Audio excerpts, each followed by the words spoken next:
결혼하기 전에는 사랑의 감정이 커서 결혼하지만요. 실은 사랑의 감정은 결혼 후에 약간 옅어지기도 하죠. 이 관심이 없는 관계는요. 무너지기 마련이에요. 우리가 결혼 10년 이상 되면은 배우자에 대해서 관심이 없어요. 그 사람의 마음이 어떤지, 어떤 요즘 생각을 하고 있는지, 어떤 어려움이 있는지 관심을 두지 않는 경우들이 많습니다. 관심은 사랑이에요.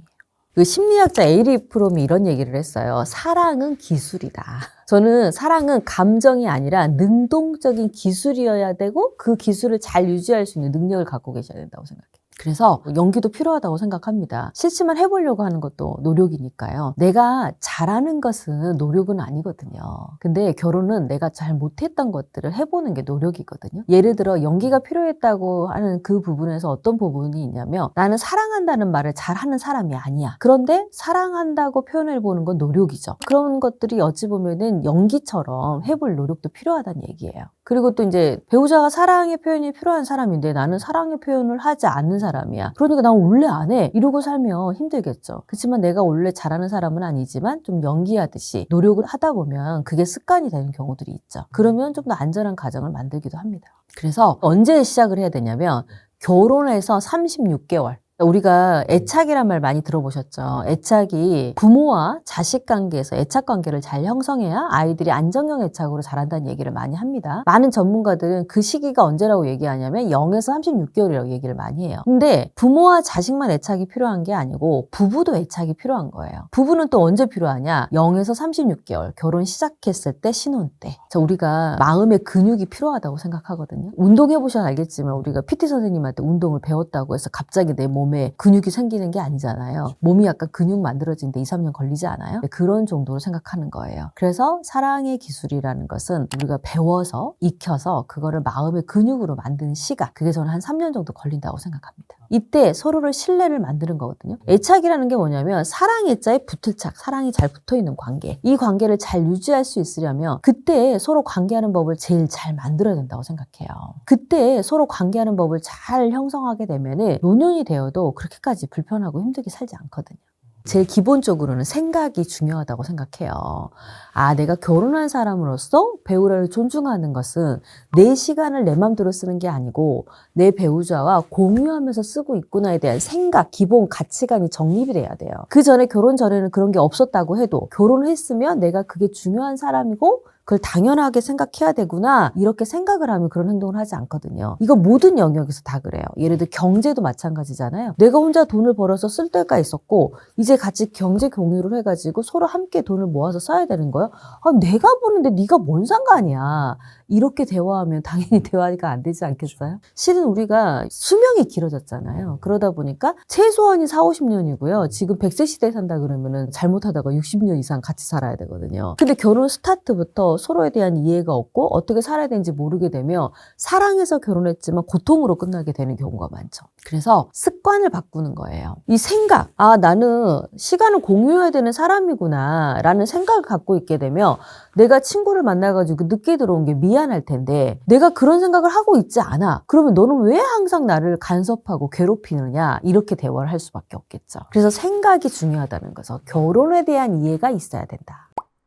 말은 소통의 영역이잖아요. 나의 생각을 얘기하고 그 사람 생각을 들어보는 영역인데 그 소통 자체가 결여돼버리게 되면 당연히 대화를 할 수가 없고 어떤 계획이라던가 앞으로의 목표라던가 이런 것들이 생각이 다르거나 가치관이 다르기 때문에 충돌할 수밖에 없거든요. 그러니까 결혼은 사랑에서 시작을 하잖아요. 근데 그 결혼을 잘 유지를 하는 거는 실은 말하는 습관에 있다고 봐도 무관합니다. 근데 좋은 말을 잘하는 것보다 안 좋은 말을 하지 않는 거 이게 제일 중요하다고 생각을 하는데요. 넌 원래 그런 사람이잖아. 인격을 규정하는 말. 이런 말은 절대 하면 안 된다. 이렇게 되면 대화할 이유를 잃어버리는 경우가 굉장히 많죠. 두 번째는 너 때문에 이렇게 됐어. 책임을 전가하는 사람들. 이런 언어도 사용하면 안 되겠죠. 또 세 번째는 그럼 헤어지자. 이혼을 전제로 얘기하는 거. 이거는 그냥 협박하는 언어가 되는 경우들이 굉장히 많아요. 그래서 이런 표현도 굉장히 좋지 않다. 또 나하고 두 사람의 관계인데 부모님까지 개입시키는 경우. 또 얼마 닮아도 그래. 너희 집 다 그러더라. 이러면서 그 집안 전체를 싸그리 무시하는 듯하게 얘기하는 거. 이런 것도 절대 하지 않아야 되는 언어라고 볼 수 있어요. 그런데 부부는요. 큰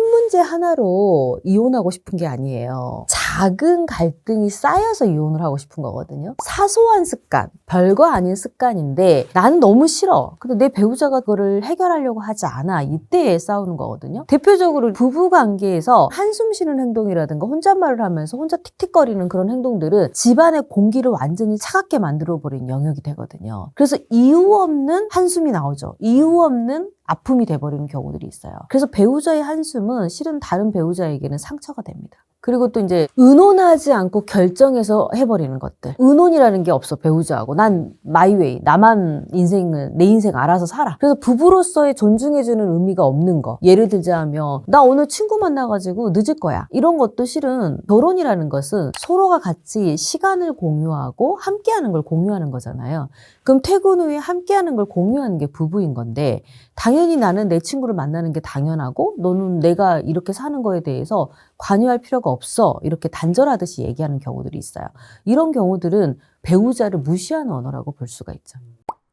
고부갈등이 언제부터 생기기 시작하냐면요. 상견례부터 시작하는 경우들이 많아요. 이게 양가 어른들이 만나가지고 상견례를 했는데 시어머니가 모든 상견례를 주도하는 거죠. 그러니까 이제 결혼은 부부의 일이잖아요. 부부 중심으로 결혼하고 선택하는 게 아니고 부모가 다 나서가지고 뭔가를 하려고 하는 주도력을 가지는 경우들도 많고 또 시어머니들의 말실수가 굉장히 많습니다. 그 말실수가 뭘까? 시어머니들의 말실수의 대표적인 내용 중에 하나는 우리 아들 너무 잘난 거죠. 그러니까 땡땡네 집안에서 우리 아들 엄청 탐냈다. 우리 집에 며느리 되겠다고 온 친구들이 되게 많았다. 자기 아들이 굉장히 잘 나가는 친구라는 걸 계속 어필하는 그러면서 은근히 며느리 쪽은 좀 깔보는 약간 이런 내용들을 말하기 시작하고 또 아들 며느리는 혼수라든가 예단 이런 거 없이 결혼하기로 벌써 합의를 했고 얘기를 해서 양가 어른들에게 통보를 했는데도 불구하고 시어머니가 예단 없이 어떻게 결혼하냐. 남들한테 부끄럽다. 그래서 상견례 때 또 그걸 터뜨리기 시작합니다. 근데 이런 문제들이 생기기 시작하면 이제 고부 갈등으로 이제 들어서기 시작하는 거죠. 연애를 할 때는 일어날 거라고 생각하지 못했던 문제들이 결혼하는 순간 또 상견례를 시작하면서부터 일어나는 경우들이 굉장히 많다는 거예요.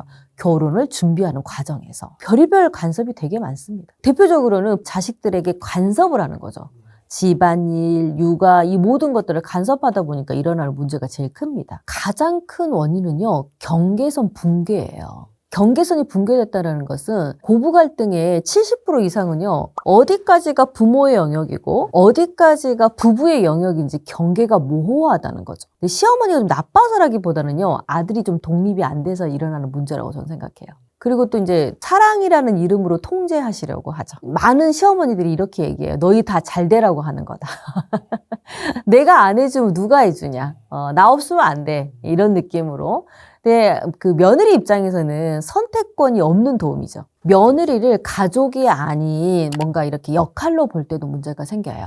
그러니까 역할로 본다는 것은 아들 밥 챙기는 사람, 또 우리 집안의 분위기를 관리하는 사람, 어른의 감정을 받아주는 사람 이렇게 취급을 하게 되면 며느리들이 힘들죠. 또 이제 남편의 방관. 남편이 시어머니가 간섭을 해도 전혀 신경 쓰지 않아요. 그럼 아내가 힘들다 그러면은 아내한테 네가 좀 참아 이렇게 얘기하고 또 어머니한테는 우리가 잘할게 이렇게 얘기하면서 모호한 태도를 취하는 경우들이 있죠. 간섭할 일과 간섭하지 않을 일을 구분해 주지 않기 때문에 엄마 이건 우리가 할 일이야 이 얘기를 절대 하지 않는 거예요. 그래서 남편의 태도 또한 매우 문제가 된다. 시어머니의 생각이라든가 사고가 잘못됐다는 게 아니고 그 시대의 어르신들은 그럴 수 있다고 생각해요. 그런데 고부 갈등은 시어머니가 문제인 건 아니에요.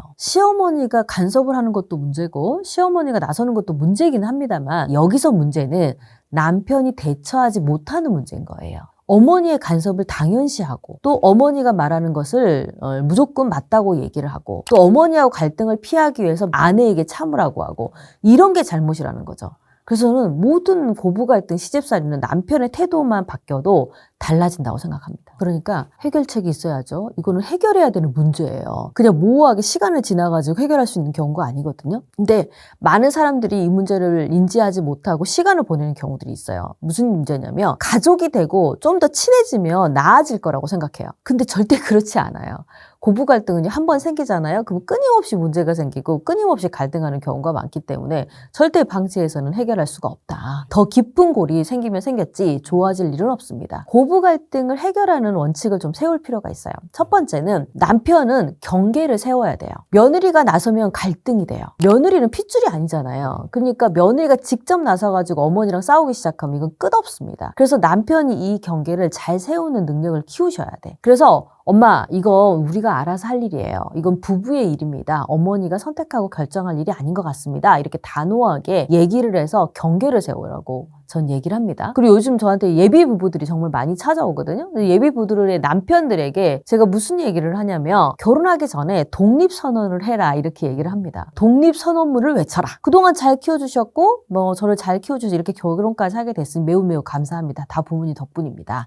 이렇게 감사 인사도 전하고 그렇지만 이제는 제가 제 아내와 소중한 가정을 꾸려보겠으니 저희 가정이 좀 더 안전해질 때까지 지켜봐 주시는 게 좋겠습니다. 이렇게 해가지고 결혼 전에 우리끼리 좀 선택하고 결정하겠다라는 것을 먼저 미연에 얘기를 하고 오라고 합니다. 실제 예비 부부들이 저를 찾아오는 이유는 잘 살고 싶어요라고 찾아오는 게 아니고 실제 갈등이 있기 때문에 찾아오는 경우들이 많아요. 둘이 성격 차이 문제가 있거나 아니면은 뭐 싸움이 됐는데 해결을 잘 못하거나 근데 대표적으로 예비 부부들이 저를 많이 찾아오는 이유는 고부 갈등이 시작됐기 때문이에요. 이때 경계를 잘 세워야 돼. 두 번째는 뭐냐면 며느리는 설명하지 말고 선을 지켜야 돼. 근데 며느리들이 또 이제 이 고부 갈등에 휘말리게 되는 경우는 뭐 때문이냐면 시어머니가 어떤 요구를 하잖아요. 그럼 자기가 좀 안 맞는 거라고 생각하면 계속 자기 입장에 대해서 설명을 하거든요. 절대 해결이 잘 안 돼. 어머니의 말에 빠져들어 버릴 확률이 높고 그걸로 계속 갈등이 생길 확률이 굉장히 높기 때문에 그 부분은 남편하고 의논을 해보고 결정해서 말씀드리는 게 좋겠습니다. 라고 본인은 빠져나와야 되는데 자꾸 어머니한테 우리는 이랬어요 저랬어요